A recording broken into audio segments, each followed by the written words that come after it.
नमस्कार फ्रेंड, जय जगन्नाथ। 8टा पर गाधौଛନ୍ତି कि जदि 8टा पर गाधौଛନ୍ତି ताहले ए भिडियोटी शेष पर्यंत निश्चय देखंतु। तो आसंतु जानिबा किछि वास्तु टिप्स जहाँकि गाधैबा समय रे क्यों भूल करिबा उचित एवं करिबा उचित नुहे।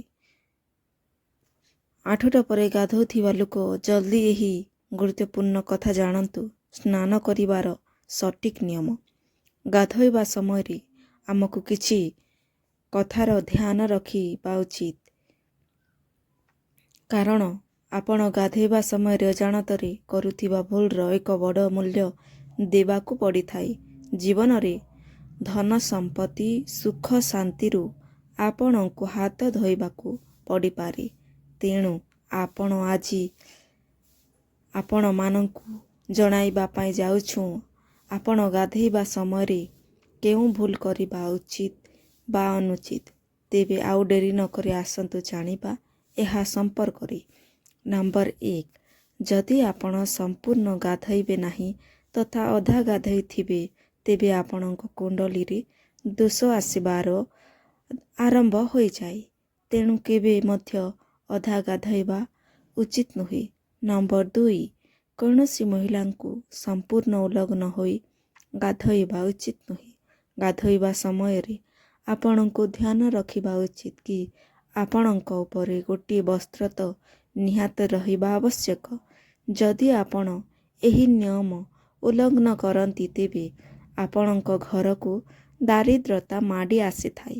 ନମ୍ବର 3, ଗାଧୋଇ ସାରିବା ପରେ କେବେ ମଧ୍ୟ ଅନ୍ୟ କୌଣସି ବ୍ୟକ୍ତିଙ୍କ ଟାୱଲ କିମ୍ବା ଗାମୁଛା ସାହାଯ୍ୟରେ ଦେହକୁ ପୋଛିବା ଅନୁଚିତ।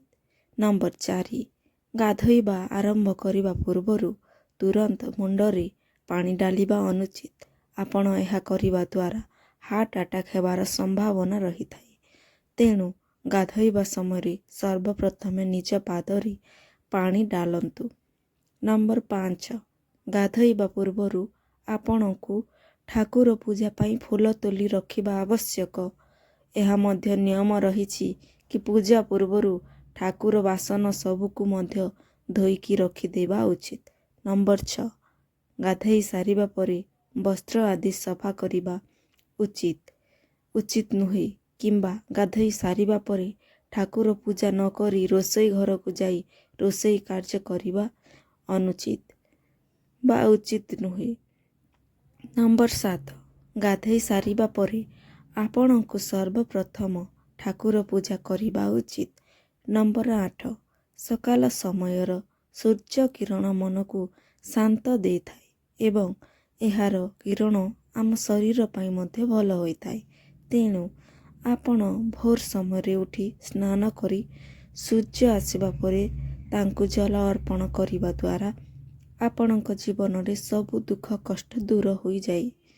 ଯେଉଁ ଲୋକ ସକାଳ 8ଟା ପରେ ଗାଧୋଇଥାନ୍ତି ସେମାନଙ୍କୁ ପୂଜା କରିବାର ଫଳ କମ୍ ମିଳିଥାଏ। ଏଥିପାଇଁ ସୂର୍ଯ୍ୟୋଦୟ ପୂର୍ବରୁ ଉଠନ୍ତୁ ଏବଂ ସ୍ନାନ କରନ୍ତୁ।